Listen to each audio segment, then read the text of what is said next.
So we're going to talk about two strange newer poems, one written in 1996, the other written in 2004.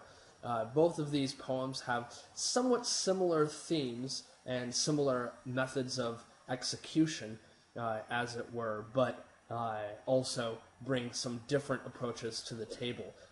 At surface level, both Robert Haas's 40-something, Haas being a former poet laureate of the United States, and David St. John's poem from the book The Face have a lot to do with the nature of love and violence and how these things can play a role with each other.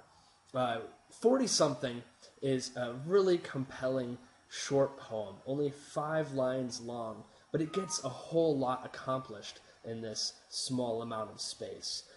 So one thing I want you to do before we even get to talking about this poem is I want you to take a look at it really quickly and ask yourself, is there a word that can be taken out? So go ahead and take a moment and see if you can take a word out.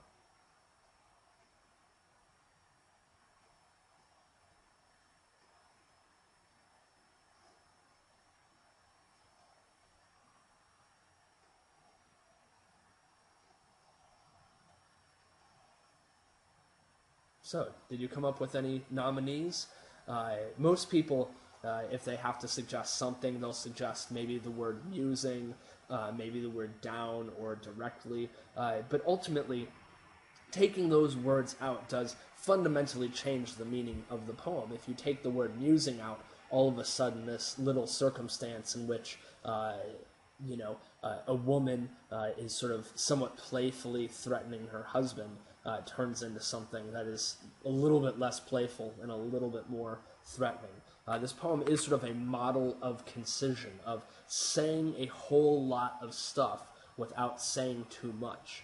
Surely he could have gotten across this similar idea of, a couple people, they're in their 40s, the title 40-something, and the woman perhaps going through a menopausal type situation is sort of giving a threat to her husband not to leave her. There are so many little subtle things in this poem, such as the fact that it says marry a younger woman and have another baby. The fact that it says have another baby implies that they've already had children together. The fact that they're in bed is what makes her climbing onto his chest more of a playful thing. Obviously, if they weren't in bed and she climbed onto his chest, that would seem to be something a little bit more unordinary.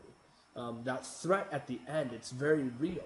It brings up this whole issue of, is this love? Is she nuts? Or is this just a normal sort of discourse between two people who are intimate with each other? One thing that's fascinating about this poem is that there's a huge difference in interpretations based off of whether you are older or younger. For example, a young person oftentimes will think that this is a messed up situation, that this wife is threatening the husband, that she is crazy, that she's a mad woman, that she's dangerous, whereas older people tend to give her the benefit of the doubt, saying, this is the type of thing that happens in my relationship. So it has all these different possibilities to it. So it is sort of an example of a perfect work, saying a whole lot in a very small amount of space.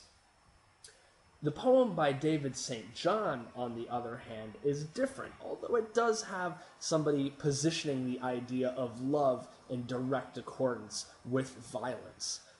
It obviously is a poem that deals more with humor. It feels more like a story. It's kind of joking a little bit. It jokes, such as the fact that, the woman, calls the male a name, and every man in the place looks up, assuming in a heartbeat, and probably not without reason, that he's the one that this bullet is clearly meant for. That's a joke, right? That the idea of that when a man is called something terrible, that every man perhaps is, in fact, guilty of this terrible thing. So there is, some humor there. There's also the spot later where the doctors are competing with their cell phones and advice as what's happened. It's a very sort of absurd situation. You get this guy, he's wickedly handsome, he's Eurotrash, all this other sort of stuff, but then it brings up this big issue. When the woman stabs the man in the hand, which is a very serious offense, it ends up coming down to this idea of, well, looking at the two of them, looking at each other, it's hard not to admit they must be in love. I mean, really, really in love. What a shocking surprise ending you get when people are fighting and the woman actually stabs the man. The idea of, whether someone can commit violence to a loved one, and in a sense, must this type of violence require love?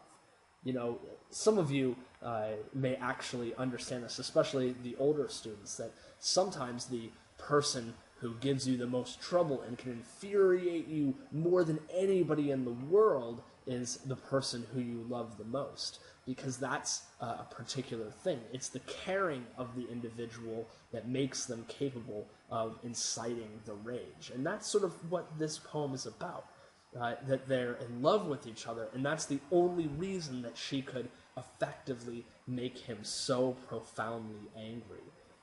This, just like 40-something, is a poem in which interpretations vary wildly with age. The young tend to be very confused by this poem, thinking that it's insane, that this woman needs to be locked up, that the man probably cheated and deserved it. But ultimately, older people, although, of course, she is crazy for stabbing him, he probably did cheat on her, do something terrible to him, they understand a little bit more the idea of, the ability to be angry as something that is intimately related to the ability and presence of love in a relationship. So these are debatable things. These are crazy things. You don't have to agree with the idea that I've put forth or the interpretation there. You're free to come up with your own. But both of these poems, the selection from The Face by David St. John and 40-something by Robert Haas, both of these poems do something very strange. They get you to confront the idea of love and the idea of violence, especially violence using the intimate means of stabbing, as something that are very much directly related to each other.